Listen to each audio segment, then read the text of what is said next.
Hello, everybody. Welcome to the Rotoworld Football Show. I am Patrick Daugherty, joined on Thursday, May 23rd by Mr. Kyle Dvorchak and Mr. Denny Carter, coming to us from the road in Stamford, Connecticut at the, quote, mothership. And I've been sued by ESPN for referring to our campus as the mothership. It was worth it. It was worth it. Field Yates is texting me, "What are you doing, man? Don't do this to yourself. You know they're going to come after you." I'm sorry, man. I had to do it. You had to do it. Had to do it. We have to talk about never being more over potentially for Kyren Williams, never being more back for Jameson Williams. Something about the Commanders running backs. What is no-huddle offense or something for the Commanders? Trying to read what I wrote. Deshaun Watson not throwing on back-to-back days. That's the news we're going to get into it. And if Deshaun Watson is going to kind of torpedo this entire Browns offensive approach in 2024. And then after last week, we had the ADP debates with Mr. Davis Maddock. That was a really fun conversation. We're going to go into a little more today with Denny, Kyle, and I, each getting an ADP that we really like so far from the early best ball drafts from our friends over at Underdog. Some ADPs that we more question.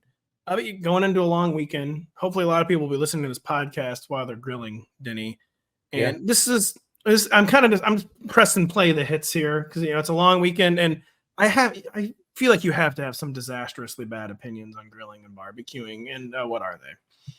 We talked about that on the Fantasy Football Happy Hour today. Jay Croucher had some really intricate, in-depth takes on grilling.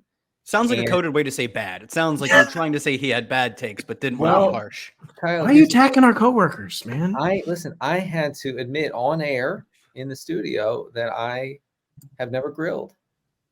Seriously?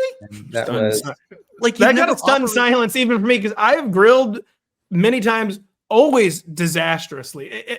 People are like, how can you be bad at grilling? It's the easiest thing in the world, brother. Come to my driveway. Like, do you mean earnestly you've never operated a grill before? I mean, I've been around a grill. I've definitely seen one. So first off, Denny's dad is literally a car salesman. To act like you haven't been around a grill, I mean, your dad has probably grilled every weekend day of his entire life. Incorrect, Pat. You're on the right track. Like, I get it. I get where you're going with that. I understand, like, working class, like, blue collar dude. He loves his grill. He loves his beer. Okay. Exactly. My dad doesn't drink beer. And stop. And he doesn't. He hates meat. He doesn't eat meat. Carter doesn't drink beer. Like, this is supposed to be a real take. Oh. In fact, I don't even let him have my beer when he comes over my house because he takes one sip and he goes, "Oh, this is disgusting." Okay. And he doesn't grill. I promise you, he's never grilled. He's 70 years old, never grilled. Okay. Anyways, we're deflecting. You have never grilled? Yeah, no. I mean, come on. What am I going to do with grill? I mean, I'll just I'll make dinner in the kitchen. What's the difference? Look, I don't even eat meat. Like, I don't own a grill because I live in an apartment, but like, this is mind-blowing even to me, who's basically on the same sort of end of the spectrum as you as far as not using a grill. I've operated a grill in my life. This is man, this is actually a little, it's very on brand. It's in the kitchen. Okay, I got a fridge. I mean, come on, it's the 21st century. Pat, what have you grilled that has not gone well? Well, it's just, okay, so here's the thing. I'm as amateur level of a griller as humanly possible. Okay. But at one point when my wife's parents moved, they gave us their big green egg, which is like kind of like a final boss griller type thing. Like you got to really be into smoking the meats or whatever. Yeah. To have a big green, and now there's gonna be grilling people that, of course, tweet out like big green eggs, like as amateur as it gets. Like, what are you talking about, idiot? Like, you don't even know how to use a big green egg. Anyways, though, it's a little harder to like keep the hot and the temperature going than just a classic Weber grill. So every time I'm like, how do you make fire? How do you do it? I thought charcoal's supposed to burn easily. Yeah, and the big green egg's like, hold on a minute, buddy. Better get ready to learn failure. But then I eventually get it going, and it's fine. And then the burgers are good, but it takes too long every single time. I'm jealous. I'm jealous of people who can easily like grill anything and it tastes great and everything. Like, I want to do that. That sounds good in theory, but I also I don't have time for that. Come on. You're a man of leisure. It's the ultimate leisure activity. And this is not a bit. It's the only time I ever drink White Claws. I get out the grill. I get some claws. And grilling poorly is the law. That actually does sound nice. Now that you're mentioning White Claws, people do forget Denny lives in Maryland. I live in Missouri. Two very similar climates. There's 4 nice days the entire year. So like, if we do grill after May 1st, better get ready to learn 92% humidity, buddy. Oh, crushing humidity. Like you're sweating through your shirt after one burger. Yeah. So that is a downside, I will say, to grilling on whatever parallel or latitude we're on. But yeah. I admire people who wake up at 5 a.m. to start their slow. Oh, I know. There are people on Twitter, like in our industry, got up at not even a bit, got up at 2 a.m. Check the thing. Like, wow. Grilling. But you can't wait. Why can't you start that at 10 or 11 a.m.? Why do you have to start at 2 a.m.? No idea. People are asking why. Honestly, food is not that different. I'm sorry, it's not. This is actually kind of a good take. Food is mostly the same. You don't have to wake up in the middle of the night to start cooking. This has got to be our most hated podcast by far. It has to be. It is. And we're asking why do you have to wake up 2 a.m.? People are asking why can't we just start the show? We'll start the show right now. Never been more over for Kyren Williams, who is missing the entire Rams offseason program as he deals with a foot issue. Kyren Williams, Sean McVay.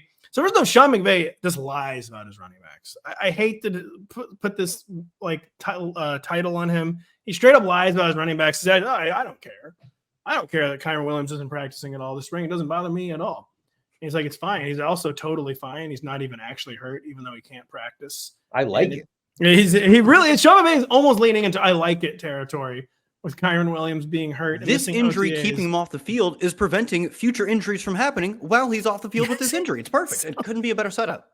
To me, this is just another brick in the wall of the theory I already had that Sean McVay does not believe in Kyren Williams' durability, that you cannot underinterpret them making Blake Corum the 3rd running back off the board at number 83 overall, and that Kyren Williams, despite quite literally being one of the most common league winners in fantasy in 2023, is just gonna be like the risk is just through the roof. And I guess there is still reward where we could get to week 1 and Blake Corum is more of like a direct backup, guys. But do you agree with me that the warning signs are just getting too difficult to ignore with Kyren Williams?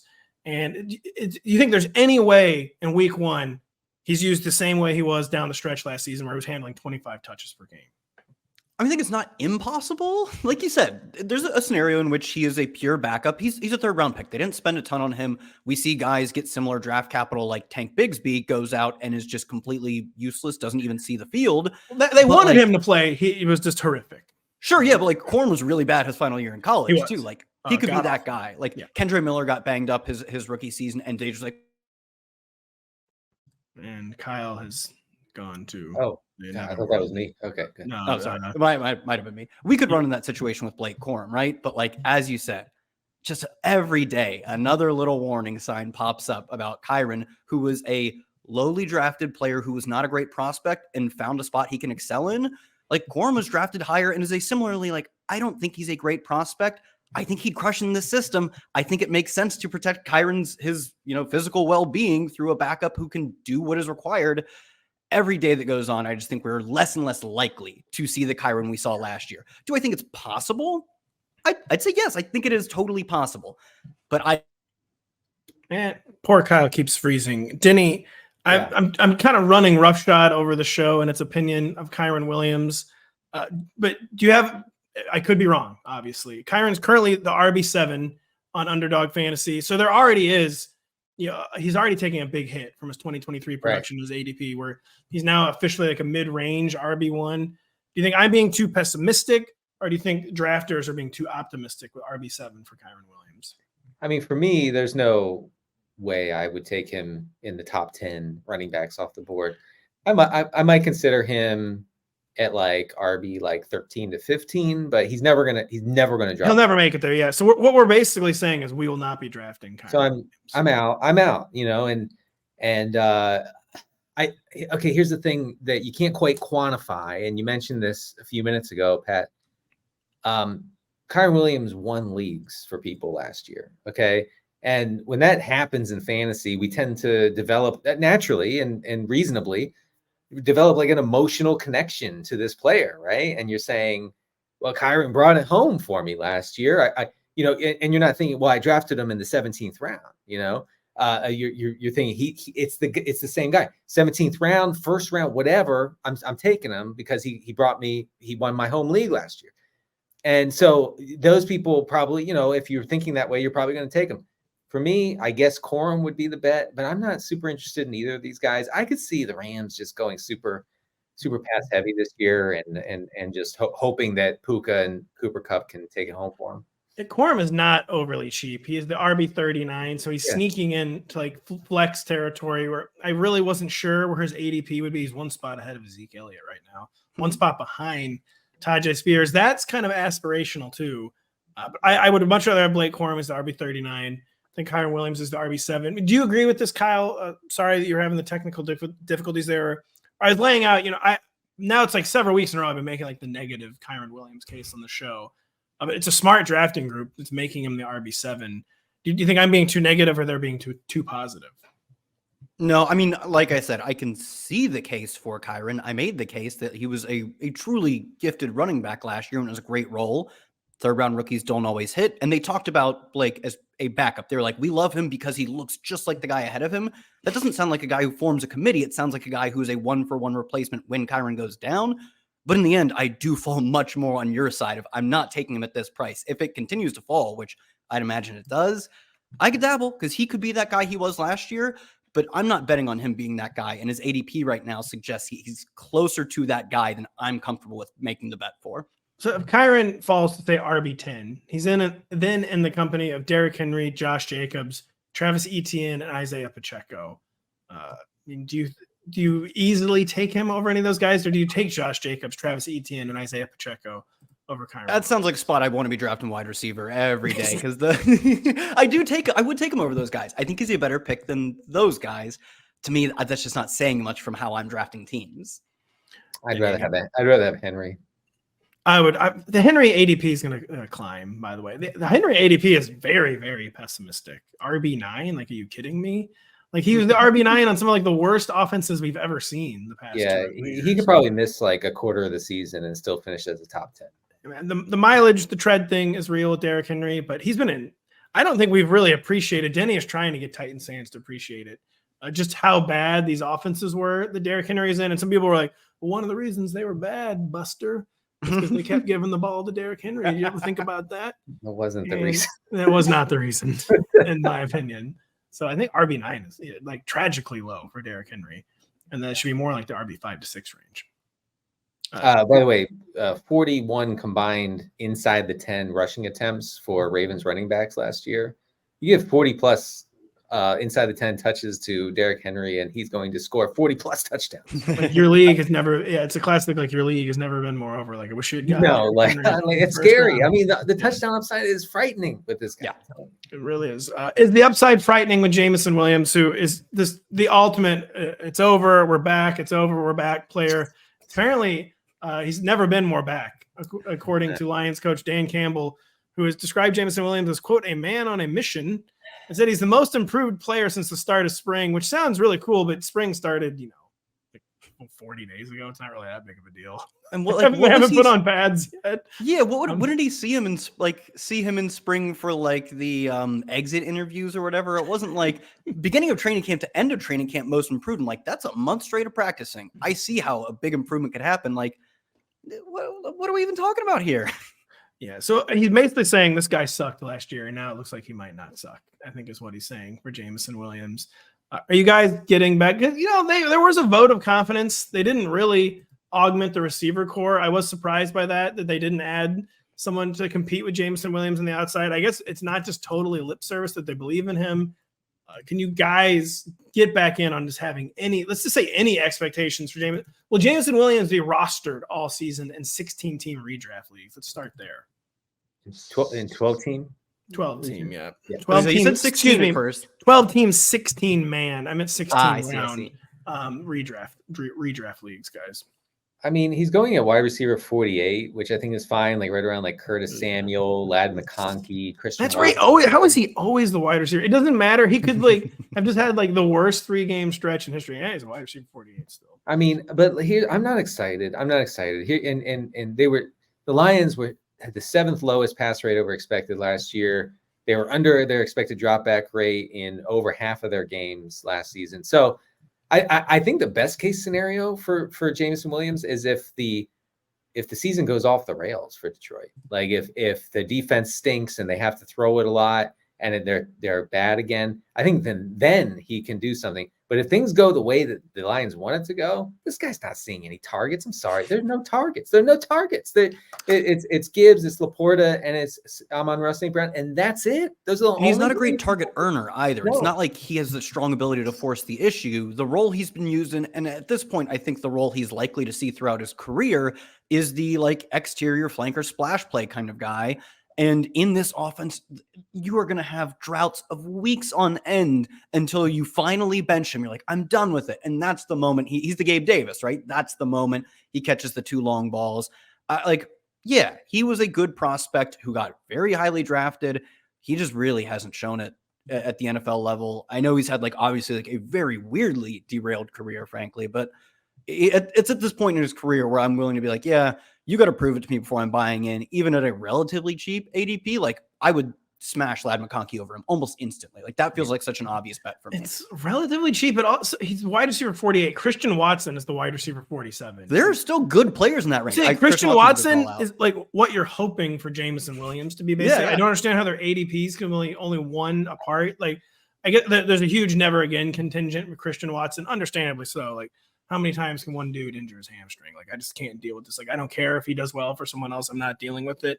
Like Christian Watson is an infinitely better pick than Jameson Williams because he's actually done it, Denny. guys. Tyler Lockett is going well after Jameson Williams. What is going on with this? The Lockett hate every year, which I partake in, it gets more and more extreme. Like that. That's just wild. Like there's no universe where Jameson Williams scores more fantasy points than Tyler Lockett. Sorry, it's just not happening. Wow, like man. Huh? No, I mean, I'm mostly with Denny here. It's unless unlikely.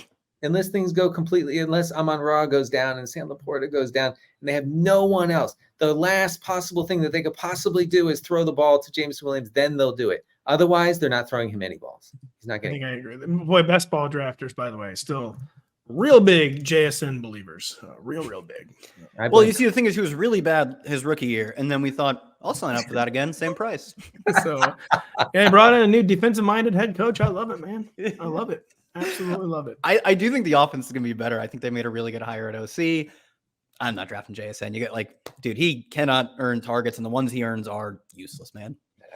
Commanders running back Brian Robinson has said the team is planning to run more no-huddle offense in 2024, which I guess is probably true. Seems like something Cliff Kingsbury would do without really any plan. Just say we're going to do it. Question is, don't huddle. I've heard it's good. Stop doing it. I don't know what the purpose of. Yeah, we don't have a play though, coach. Yeah. It doesn't matter. Kyler will figure this out. Kyler's on your old team. And they start just run slants, run mesh. Don't go farther than 4 yards downfield. That's the game plan for every snap. I have been wondering. I don't know why. I've been very fascinated by this question. Not a bit. I keep debating which Commanders running back is going to score the most fantasy points this year. And Austin Eckler and Brian Robinson have, according to the latest Underdog ADP data, have the same ADP. They're both 112.5. They're tied for RB 34. And I really, as bad as Austin Eckler was last year, I really believe Austin Eckler is going to score more fantasy points than Brian Robinson this season. I'm ranked ahead of Brian Robinson in our Rotoworld rank. I believe I was the only one in our Rotoworld consensus rankings that had Eckler higher. But I just wonder where you guys add on this. It's going to be another committee backfield. This Cliff Kingsbury, we just don't like the way he does things, but he has coaxed running back fantasy point. It's kind of the one thing he did. The only thing he ever did consistently in Arizona was produce running back fantasy points. It seemed like. Denny Carter, would you rather have Austin Eckler or Brian Robinson this year? It's close. I think that Robinson has the touchdown upside, but if they're going to do fast-paced no-huddle stuff, then that's Eckler. That just screams Eckler here. But Washington last year with a 10% no-huddle rate. That was in the top 10. So it wouldn't be a huge change from what we saw last season, except for they have Jaden Daniels. I don't know, man. I'm not interested in either of these guys because Jaden Daniels isn't dumping it off to anybody here. We're not talking about a Kirk Cousins who's going to be dropping back, throwing it to anybody who's open. Like Jaden Daniels is going to see Austin Eckler wide open and say, "Yeah, sorry, buddy, I'm running." Sorry about that. That was cute. Yeah, right. We are 100% getting an Austin Eckler attempting to lead block for Jaden Daniels clip where Jaden just blows by him. He just sprints right by him because Eckler's too slow. Yeah, to your point, Denny, we're not getting running back targets from Jaden. Cliff's offenses in Arizona didn't heavily target the running backs either. They were consistently below average. They weren't in the bottom of the league, but Eckler needs you to be in the top of the league in terms of how aggressively, kind of how conservatively you throw to your running backs specifically. And we're not going to get that. I don't think, at least. We didn't get it with Cliff. Jaden doesn't profile as that kind of player. Typically the mobile quarterbacks aren't. To me, it's Brian Robinson because I'm not weighing the targets too heavily for Eckler, but I am weighing talent heavily between these two. And Eckler, as a runner, just has nothing left in the tank. Well, that's what we think. He was injured last year. I have even begun to dabble with the thought process. Are we entirely positive Brian Robinson out carries Austin Eckler? Is that we're for sure? Yep. Because Austin Eckler is the classic guy. Listen, he comes in, the coaches are all very brave. Listen, Austin just changed his runner. We're trying to not put so much on his plate. And week one, he out carries Brian Robinson in 15 to 13, just because this is the better, more experienced player. Good things have occasionally actually happened with Austin Eckler on the field. Unlike Brian Robinson was pretty good last year. He wasn't. He great. was. He was also better down the stretch of his rookie season in 2022. Exactly, he was. I just don't know for the first 8 weeks, and then surprisingly, dude seemingly gets over the gunshot wound. Yes, and he was. You're right. He was really good for that final 4 or 5 week stretch. I'm not taking as an article of faith he's going to outcarry Austin Eckler, which is probably crazy and overthinking it. I feel like if Austin Eckler gets a bunch of carries, who cares, man? You're racking up 3.1 yards a carry from him. It's what's the point? Between the 20s. I see both these guys as who cares prospects. I mean, I really don't. I think Austin Eckler is the RB34. We know he's the pass catching back. We can debate how many catches there actually are to pass. Austin Eckler, too, even though we think of him as the pass catching back, has been a goal line back now for almost half a decade. And even if Brian Robinson is the better between the tackles runner, which he is, yes. Do we really think first and goal from the 3? They're going to just give it to Brian Robinson, third-year guy I've never played for me, has 5 career touchdowns. I don't really care about giving the ball to Austin Eckler. It was 70 career touchdowns. It's not something I care about. That's not a bad thought process. I just don't see it with Eckler at this point in his career. It's not because last year was bad. It was that the previous year before that was pretty bad. The year before that, he had started to lose in specifically the advanced metrics. He still crushed fantasy wise, but the downward trend for an older running back has been going and going and going, kind of like with Zeke. He still had really good counting numbers, even as his efficiency started to taper off. But then the efficiency and the counting numbers started to align on the downward trend, kind of started with Leonard Fournette as well. To me, that's sort of the career path that Eckler's on. And it's not like he got a Josh Jacobs. He didn't get DeAndre Swift level money. I think he got 2 years, 12 He got absolutely nothing. Yeah, I mean, he got low. I think it was 1 year, 4.5 million in reality is what it was. I was going to say, I'm sure there's no guarantees in the second year. The second year is a team option functionally. The years that aren't guaranteed, teams can just cut you without penalty. You're almost certainly right that that's basically what it is. Eckler is making less than Kyren is making in basketball. Wow. And that's that. I know. However you feel about that is your choice. Yeah, we used to be a proper country. Now all you have to do is move zeros and ones around. The next thing you know, that's what I need, buddy. Because I ain't getting on the football field. Next thing you know, they're giving you $2 million, and you're betraying your coworkers. Moving on, we love Pat. We'll have Pat on again soon. Deshaun Watson, who is somehow never healthy. It's been 6 months since he had surgery or whatever. Is not throwing every day still. I mean, I guess it makes sense if your guy's coming off shoulder surgery not to push it in the spring. But would have liked some sign that he's going to be fully healthy and ready to go this year. We're not getting it yet. How worried are we about Deshaun Watson just dragging down this entire offensive operations point? Because back-to-back years, the other quarterbacks were better than him. Jacoby Brissett was better in 2022. Joseph Vincent Flacco, the same Joe Flacco you think I'm talking about, was better last year. Can Amari Cooper, David Njoku, returning Nick Chubb, Jerome Ford, now Jerry Jeudy, can they even produce fantasy points in this environment? Denny Carter, or should we be tie breaking against Browns players because of just how not with it Deshaun Watson has been? Well, I mean, Jameis Winston would be the nominal starting option if Watson doesn't play at some point this year. Watson has not been cleared fully He said he has no idea when he'll be cleared. Hopefully it's before training camp. He's going to be throwing before training camp. Yeah, I mean he's throwing every other day at OTAs. They made sure he was not throwing when the media was allowed in yesterday. So I don't know, man. It's just there's a lot of red flags there. It's his throwing shoulder, just to remind everyone. Okay, it's not the non-throwing shoulder, it's the actual shoulder with which he throws. I think that Kevin Stefanski is a good enough coach, and the Browns have enough talent around Jameis Winston that Jameis Winston can probably be just as good or even better. Jameis is bad. I'm over the plug and play Jameis thing. It never happened in New Orleans. I think he can be Joe Flacco, which is to say, like, you win a bunch of scrappy games. They're not going to not even Stefanski. Stefanski letting Flacco cook was admittedly surprising. I think every coach, when they see Jameis Winston, they see one thing: they see no interceptions. Yeah, right, and you're right. I'm shocked they didn't bring back Flacco. I mean, they had something cooking there. I think it's a PR nightmare to bring back Flacco, in an unfortunate way, because Flacco like literally earned the starting job. Right, he was just downright better and probably way better for the locker room too than Deshaun. And for that reason, because you're locked into Deshaun for probably another like 2 years. You kind of can't bring back Flacco. It's just too toxic because he's too good. And it was not like it was great or anything. Too good. But we saw him get exposed in the playoffs. But like, he's too good to be in a locker room with Deshaun Watson right now. I don't know. I am very scared. I'm not. Let's put it this way: for fantasy purposes, not interested at all in Deshaun Watson. I think that you just don't have to worry about him as like a late round quarterback option. But I think that Amari Cooper and those guys can survive with somebody else. I trust this offense. I trust Stefanski. Joe Flacco fully unmasked during the wild card round. It went beyond exposed. He was unmasked. It was a fun run though, man. We were curious about a meltdown, and the meltdown happened. It did. The meltdown will not happen. Man, that's a horrible segue. We'll be right back. No, you got it. We'll be right back after this. Get ready for the greatest spectacle in racing this Sunday. The world's fastest drivers go head-to-head for a chance to claim their place in racing history. It's the Indianapolis 500 beginning at 11 a.m. Eastern, only on NBC and Peacock. It's been raining a lot at the Indy 500 the past few years. I hope we get a dry Indy 500 this year. One time.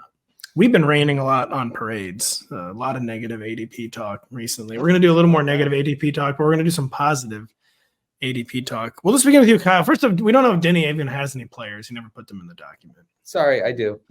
All right, good. Kyle, who is an ADP so far? Again, going off Underdog Fantasy ADP.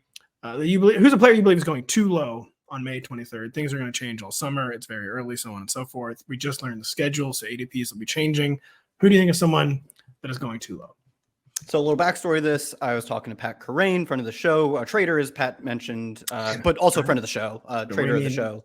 We have to, what's the word? I can't remember. What do you do when you request a legal document? What's a really obvious word? Subpoena? Yeah, we need to subpoena your phone records and see how much you've been talking to Kyren. Anyways, a decent amount. I gotta destroy these. I gotta Tom Brady these phones because you're gonna find I talked to him a pretty decent amount. And so I hadn't listened. I hadn't listened to the Tuesday show yet that you guys did, and I typically listen to him whenever I get to listen to him. And he texted me before, and he's like, "Did you hear Denny and Pat?" I was actually just with you, Pat, talking. He loves Jaylen Warren, and so do I. Who's the player I'll be talking about? Did you hear them talking all this mess about Jaylen Warren? So I came to this pod looking for a fight. As soon as you're like, name a player you like, I was like, oh, I've got a player I like. I'm shocked you don't like Jaylen Warren because he crushes in every conceivable metric, both in the boomer yards per carry type of stuff, but also in the nerd metrics. I mean, I'm not going to list them all, but he was top 3 in rush yards over expected, yards after contact per carry, PFF elusiveness grade, top 10 in PFF run grade. He was a good receiver, 7th in yards per route run, 10th in PFF receiving grade. 10th in ESPN's receiving metrics, 15th in PFF's receiving grades. He also did really well between the tackles, which I think is something that like you kind of categorize him as a scat back. He's listed at 215 pounds and saw 250 carries in his final season at Oklahoma State, I believe it was. And he was really good between the tackles. PFF charted him as actually one of the best backs in creating first downs and yards after contact and missed tackles forced on runs between the tackles and the actual tackles of the offensive line. So I don't know.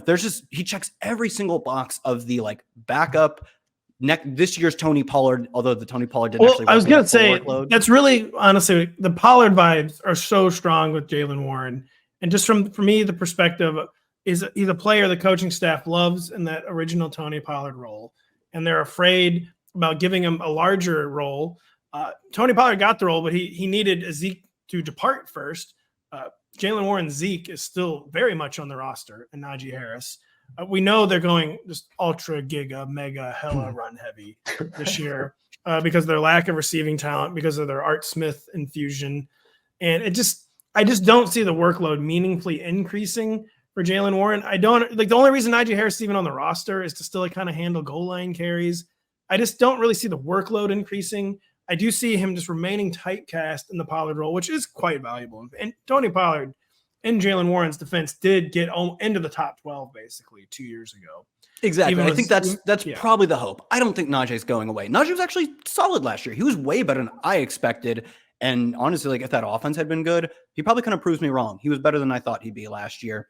I think he could be that guy this year. And I kind of agree that I don't know. We're probably not getting the Tony Pollard, the breakout. He just pushes Zeke to the sidelines that never came with Pollard. I also think that probably never comes with Warren. The good news is you said ADP RB 25. Take a guess at where he finished last year, half PPR. I don't know, 18 or something. 25. Right, you're paying. If he does what he did last year, he was efficient. He could regress, but he profiles as an efficient guy. If he does what he did last year, it's a net neutral. You don't care too much. You avoided the bust. You didn't find the big breakout. If he does the Tony Pollard where he scores all the long runs, he gets all of the long catches in the way that Pollard did the year before, we thought he was going to erupt before we put him on the cover of the magazine, then that's an absolute smash. And then obviously if Najee like big time injury, then maybe we do get our absolute smash Pollard 1-2 turn type of guy. One thing I don't understand with Warren is that in all the advanced metrics, like especially yards per run, which isn't even really that advanced, he always does grade out as efficient. But just the pure boomer yards per reception, he's always been really inefficient.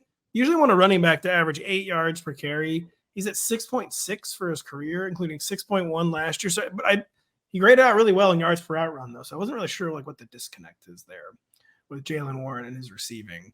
I will say real quick, the big difference between Warren and Pollard is that Warren's not coming off a catastrophic, potentially career-ending injury that no one talked about. But his Zeke is still there, though. Is the other his Zeke is there, but also Warren's good.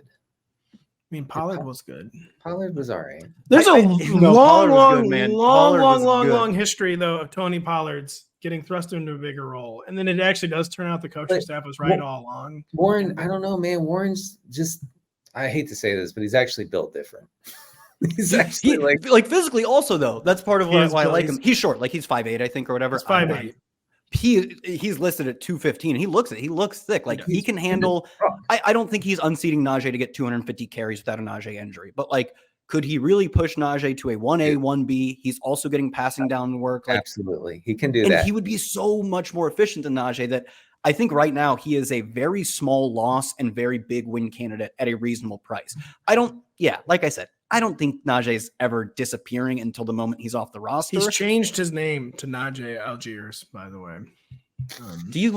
I guess you do want to be the Algier of this backfield, maybe. Do you ever, brother? Do you ever? God, what a sickening thought. Do you ever?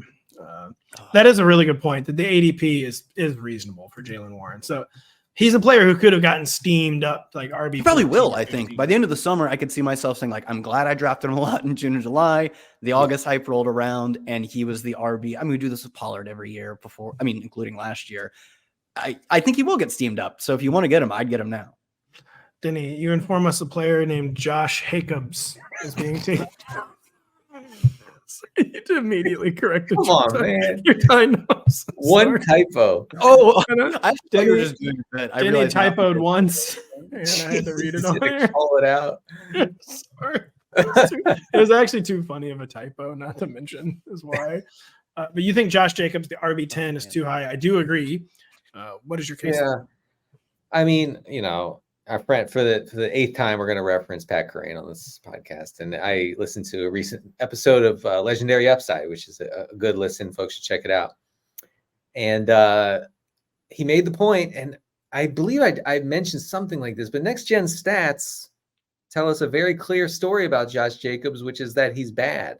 Last year, he was the holdout guy. He's bad, and not just like not good, not like kind of not good. I'm talking like he's actually worse than AJ Dillon. I don't buy that. And so I'm out. I'm not doing this thing, and I've tried not to do this for years now. I'm not doing this thing. Mike Davis was the ultimate example of like he's locked into the workload. You got to get the touches, and that's all that matters. That doesn't come on. We fall into this trap. It's Charlie Brown trying to kick the football and falling on his butt. Okay, every all season. Stop. We got to stop doing that. So I'm out. I'm out completely on Josh Jacobs. I don't know if I'm in on Marshawn Lloyd. All I know is that I'm out on Jacobs. Out completely. That's pretty strong. And at ADP, yeah, man. I'm not doing that. Look, I don't know. The metrics last year were. I kind of put last year in the trash. I don't know. I mean, which is famous last words. The holdout guys does never produce. I don't know what it is. It was a bad offense. But a lot of them, Zamir White didn't think it was bad. He did just fine in this offense. A lot of the holdout guys, though, are also never the same.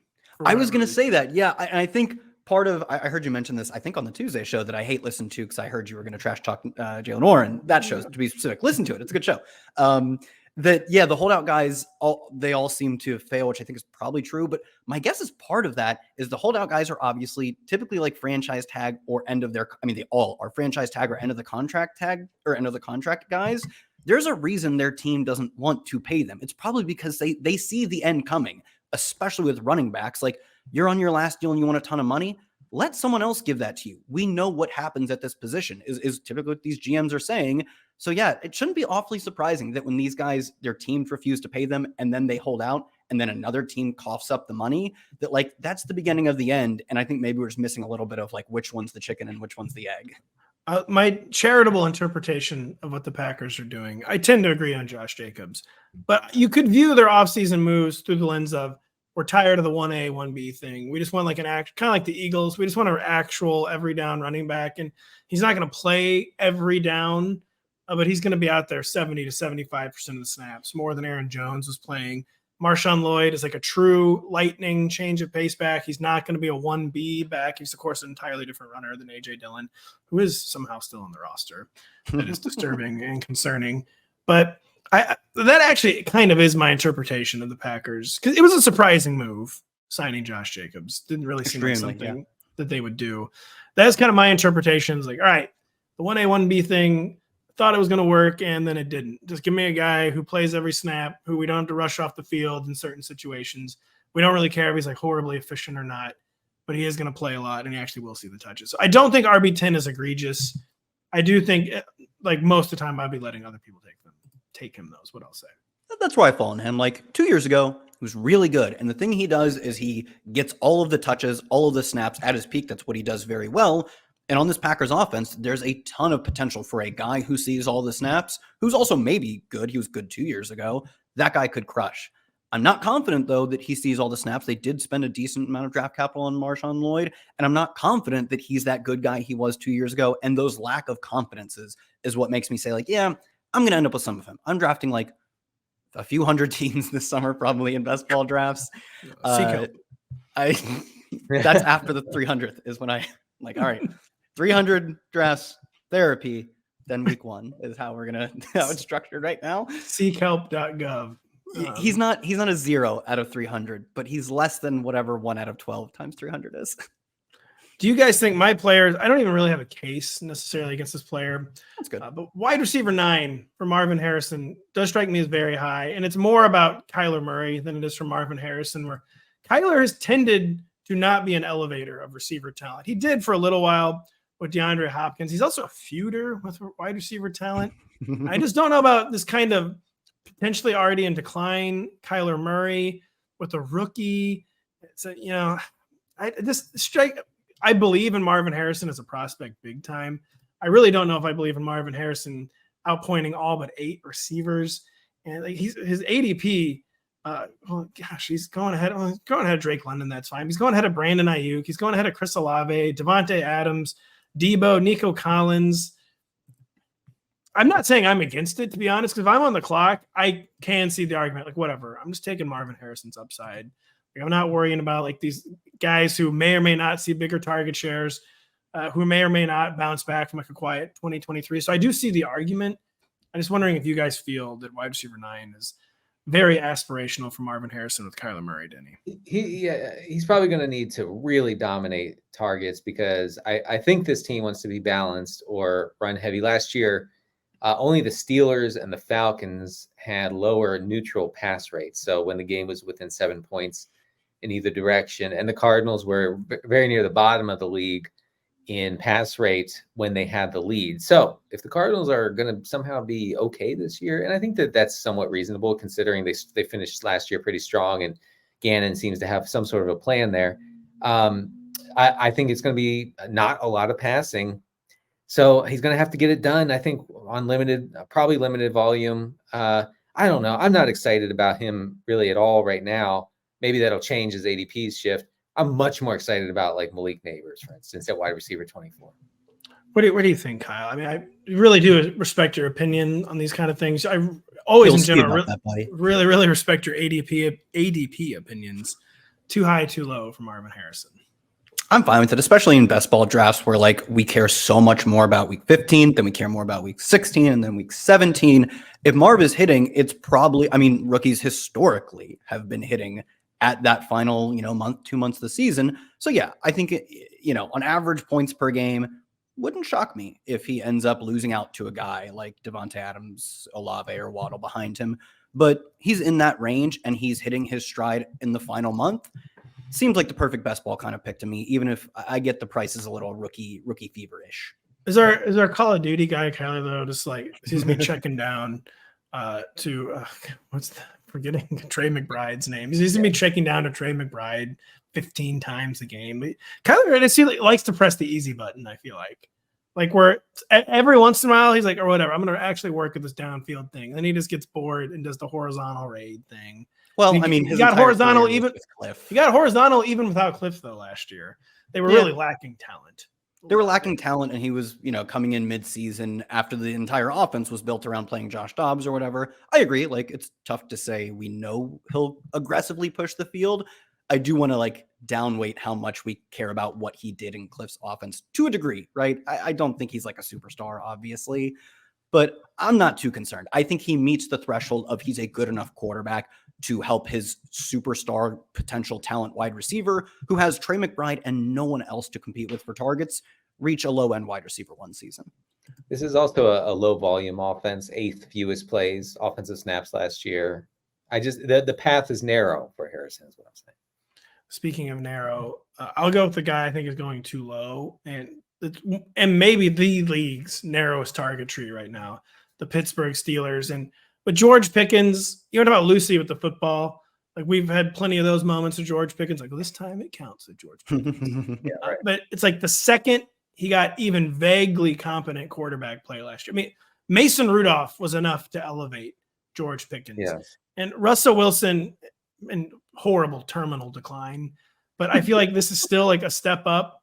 Terminal decline as a football player. Should emphasize. Is probably still a step up on Mason Rudolph. And even though it's Arthur Smith, there is no target competition. I mean, Pat Freiermuth, I don't really know what's going on with this guy's career, but it's really strange the way it's been. He's had concussions. That has not helped. But people feel like I feel like they're really underreacting to George Pickens's totally nuclear finish last year. He's only going as the wide receiver 28. Yes. The target tree could not be more narrow. 2 years in a row, he has kind of gone off down the stretch. He's gotten better each year. He's only 23 years old.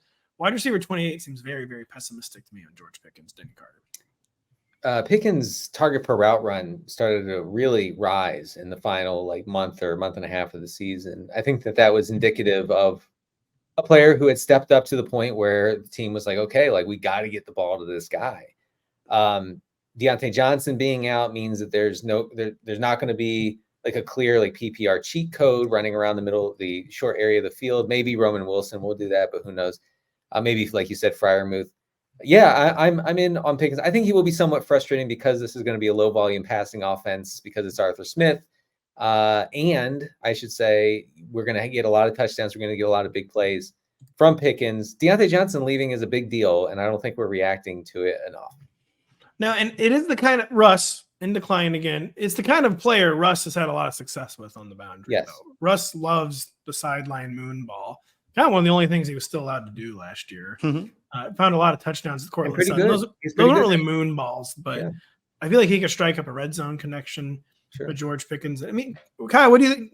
Because there are valid reasons that George Pickens should not be in the top 24. But it feels like kind of like the classic fantasy hive mind move where no one wants to overreact to the guy we've gotten burned, but no one wants to be like the George Pickens sucker again. But it just strikes me as a very, very low ADP. Yeah, it's a little low for a player coming off of a really strong season. He's his 23 years old too. Like he's younger than a lot of the rookies. Yeah, 23, 1,100 yards on a terrible team last year. I think it was. He was 22 when he did that. So he's 22 now. Exactly. Yeah. Like that's the type of like guy best ball sickos typically go nuts for, like a young guy who's good and on the precipice of being great. Essentially, his underlying metrics were still good; they weren't elite, but like this typically has the trajectory of a guy best ball sickos love. I think somewhat correctly, maybe not entirely correctly. They're seeing that we kind of did this with Drake London last year. He's on the precipice. Oh, he's so close. We just need as long as Arthur Smith doesn't call the most run heavy attack of the past 10 years. We're good. And you'll never believe what happened. Arthur Smith called the most run heavy attack of the past 10 years, and we just could not get there. And the quarterback play was terrible. Well, as long as Russell Wilson still got a little left in the tank, and exactly. I think those are the reasons that the ADP is as low as it is. I actually don't mind you being high on this one, though. Like, I think in general, bet on the young guys who've been really productive. The trajectory typically continues upward. Like, I would take George Pickens over any of the three guys going in front of him: T. Higgins, Tank Dell, and Zay Flowers. Easily to me. Well, maybe not Zay. I don't think any of those guys are potentially winning a league. I think George Pickens could potentially win a league this year. You make a good point. I real quick, I wanted to mention something that just came across the Rotoworld wire. If I can throw this out here for the Rams backfield. The Athletic reports that Blake Corum has been asked by the team to develop a 3-down skill set. It's never been more open. Kyren, man. Why would they be asking him that? For what reason do they need him on all 3 downs? I feel like there's been more evaluation of Kyren Williams' foot situation, and it wasn't good. Yeah, man. Wow, that's actually a really good point. We're running out of time. Kyle, who's someone going too low in early fantasy drafts? Yeah, I'll try and be quick about it. I'll spare you the boring stats. Michael Pittman. I mean, he was the perfect player to be the ultimate PPR scam in a Gardner Minshew-led offense. I really struggle to see how Anthony Richardson, who's sort of the opposite of the type of quarterback you want for Pittman, propels Pittman to where his ADP is right now. Pittman last year had the second lowest rate of deep targets from his perspective in the entire NFL. The only player who saw a lower rate of their targets come deep, 20 plus yards, is Adam Thielen. He's in the Curtis Samuel, Debo Samuel range, ironically, where it's just short, catch the ball and run forward type of stuff. You know where Anthony Richardson struggled in college and then struggled in the NFL? Short to intermediate stuff. He was outside the top 40 quarterbacks in PFF passing grade, shorter than 20 yards downfield. Small sample, admittedly, because he just didn't get to play much, but also in completion rate. And I believe he was pretty poor outside the top 20-25 in yards per attempt as well. And that's who he was in college. So I'm going to at least buy into the small sample a little bit. He didn't do these things well in college. He didn't do them in a small sample in the NFL. I don't think his success in the NFL is as the dink and dunk master. He plays really well under pressure, he runs really well, and he burns you with deep throws. That's the antithesis of what Michael Pittman thrives on. So I think right now his ADP is just really aspirational for how much this offense is going to change. Then that's just stylistically. They're also just going to throw less because Anthony Richardson's going to run a lot because he's good at it. Pittman drafters got bailed out last year. Let's just be honest. You said it, not me. You better believe I thought it. Yikes. Denny, who's someone you think needs a better ADP? Their ADP needs to be, because Kyle, by the way, you broke the rules. Wasn't that 2 negative ones? Oh no, we did yours in reverse. That's right. Yeah, you broke the rules, buddy. I didn't. You did. People never know what higher or lower means when it comes to ADP. I think right. You're the host. You prompted me to say. Hold on. All right. So I don't know what's happening. Define host. I mean, come on. Let's get a semantics game. As Kyle freezes. Oh, is he frozen? I can see you, Dan. Can I go with my guy now? Oh, Pat. Denny, talk about a player. Just have fun. Really go for it. Whoever you want, higher, All right. lower, doesn't matter. Let Marky- one rip. Mark Andrews is going at tight end 4 at pick 52. That's 7 picks after Trey McBride. It's 17 picks after Travis Kelce. And it's 26 picks after Sam Laporta. That is wild to me. What are we doing? 26 picks after Sam Laporta. I'm not saying Laporta is a bad pick, but I am saying that Mark Andrews is still Mark Andrews. And this Ravens offense was like middle of the pack in pass rate over expected last year, which I know it doesn't sound fantastic from a volume standpoint, but was fantastic considering that they had been in the previous 3 or 4 years with Lamar in the bottom, 2 or 3 as far as pass rate over expected. And Mark Andrews is still the number 1 pass catcher in this offense. Okay. I don't know what we're doing. I'm taking Mark Andrews in every best ball draft because he's just there and people are drafting him as if he's not healthy. He's going to be fine. Going to see a bunch of targets and going to see a bunch of red zone targets.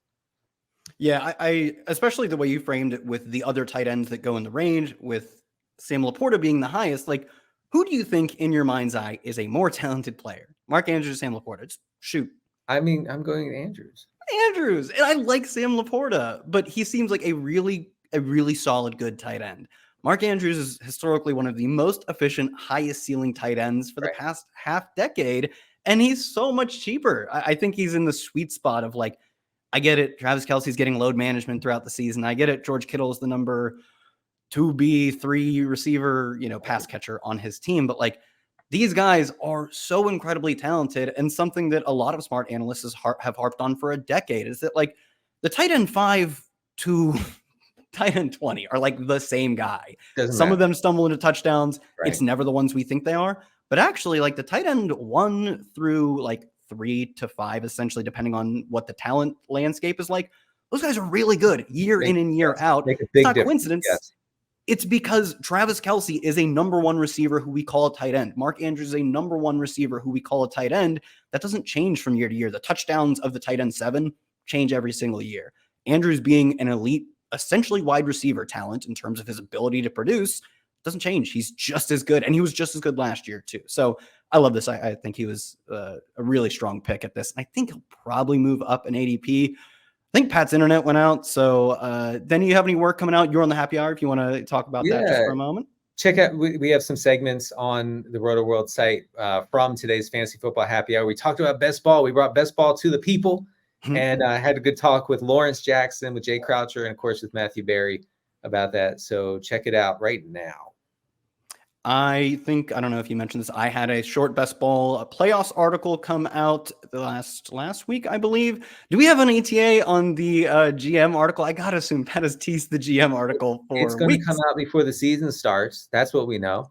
So be on the lookout for that. I do think it's got to be soon. It's got to be within the next week or so. And hopefully me saying this spurs him to do it because I know he's been trying to get it out. So check that out. Check out Denny's appearance on the happy hour and check out my best ball playoff article for myself, for Denny, for Pat, who isn't here with us right now, but had a great show. We will catch you all, I believe, on Tuesday when you and Pat return.